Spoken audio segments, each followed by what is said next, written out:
Hi, I'm Nolan Robb, and welcome to my presentation on the East Asian influence on global films.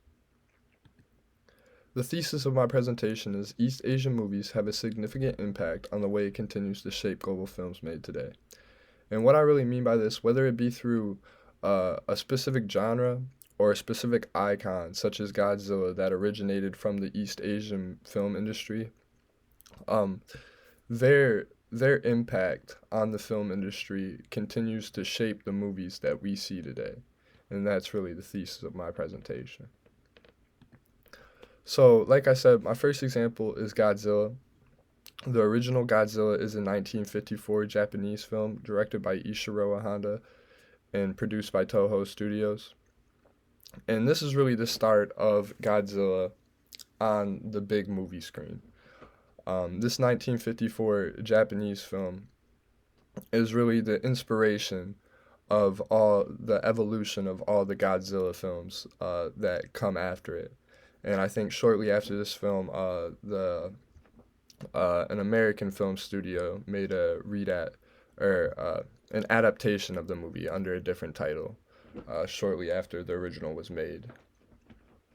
But this original film really inspired many beyond it, and that is shown through the countless other Godzilla films, such as King Kong versus Godzilla, Godzilla Final Wars, Godzilla 1998, that version, and that original 1954 version inspired multiple different remakes and adaptations of the icon.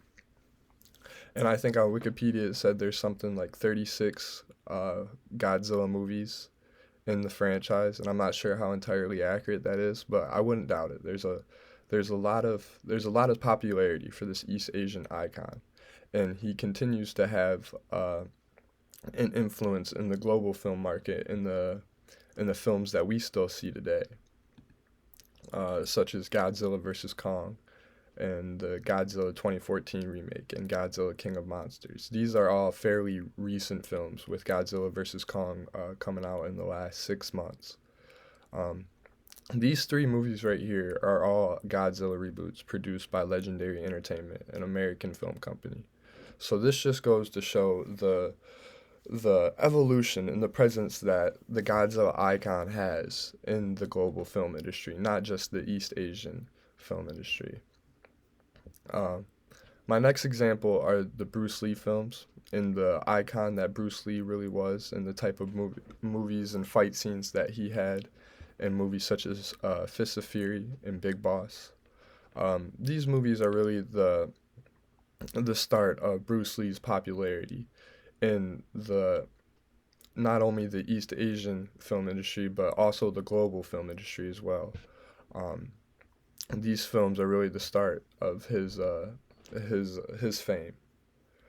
Unfortunately, Bruce Lee passed away in 1973, but his presence is still felt in films still made today, like Quentin Tarantino's portrayal of Bruce Lee in Once Upon a Time in Hollywood, and then Birth of the Dragon, which is a fictional movie inspired by true events of Bruce Lee's life. And this just goes to show the icon that Bruce Lee was, not only in the East Asian film industry, but the global industry as well. And he still has an impact to this day. And not only that, but the type of tone his fight scenes had, and the type of way they were set up really influences other films, such as films like Quentin Tarantino's Kill Bill. Bruce Lee's movie style, type of fights is really apparent in the film Kill Bill. And what I really mean by this is it's really shown in these two scenes right here. On the left is is a scene from Fist of Fury, uh, where Bruce Lee walks into a dojo, and there's 50 students in the dojo, and they're all practicing, and he now claims that the dojo is his, and he gets completely surrounded by all the students in the dojo, and there's this big showdown, this big setup of a fight scene where Bruce Lee is in the middle, surrounded by all these kung fu students, and he fakes a move, and they all jump back, and then he continues to fight all of them, and he absolutely demolishes all of them, being completely outnumbered. Completely takes them all to the ground and knocks them out. And the same kind of tone and setup of the fight scene can also be seen in Quentin Tarantino's movie Kill Bill, when the bride is completely surrounded by the crazy 88s, and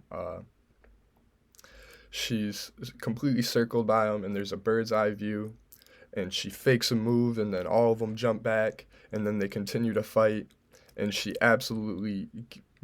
kills all of them, pretty much. Um, and you can kind of see the same similarities in the setup of this fight scene, and you can definitely tell that Quentin Tarantino took a little bit of inspiration from Bruce Lee's Fist of Fury in these two scenes right here. My next example is Jackie Chan, and not only Jackie Chan and the icon that he was, but also the type of movies that he mainly made, which is the kung fu comedy. And the film Drunken Master, directed by Yuen Wu Ping, starring Jackie Chan, made in 1978, is really the start of that kung fu comedy genre, and really the start of the global icon that is Jackie Chan, and all the amazing films that he acted in. Uh, the evolution of the kung fu comedy genre has certainly grown over the years. And that original Drunken Master, that original East Asian film, has plays a big part in shaping the kung fu comedy genre, because that movie is really the start. Um, and all three of these movies right here, Skip Trace, The Spy Next Door, Rush Hour, all these movies, the main genre of the movie is the kung fu comedy, the action mixed with a comedy. And it really just goes to show the icon that Jackie Chan is. He's still making movies today in the global market, and his films are highly popular. Um, and not only that is the kung fu comedy genre also really has influences in DreamWorks' Kung Fu Panda. It's an animated movie made for kids that really portrays that kung fu comedy, that action and comedy mixed together. And it's the story about a fat panda that joins up with the Furious Five to take on Tai Lung. And it's just it really has that element of kung fu comedy in it. So to really summarize, movies like Fist of Fury, Godzilla, the original 1954 version, The Drunken Master with Jackie Chan, all of these films are really the start of, whether it be the icon that Bruce Lee was, or the icon that uh, Godzilla was, or whether it be the genre of kung fu comedy. These movies are really the start of all of that. And it just goes to show the influence that these films have on the current films that we still see today, such as Bruce Lee's Fist of Fury influence over Kill Bill, and the genre of kung fu comedy with Rush Hour and Kung Fu Panda, and the evolution of Godzilla over the years. Like, those original films really have a big impact on shaping the films that we still see today. And that's really what I wanted you to get from the presentation. The resources I used Wikipedia for some of the summaries, as just a refresher on some of the movies. I also used Google Images for most of the pictures that I used. And that is my presentation. Thank you for listening, and I hope you have a wonderful day.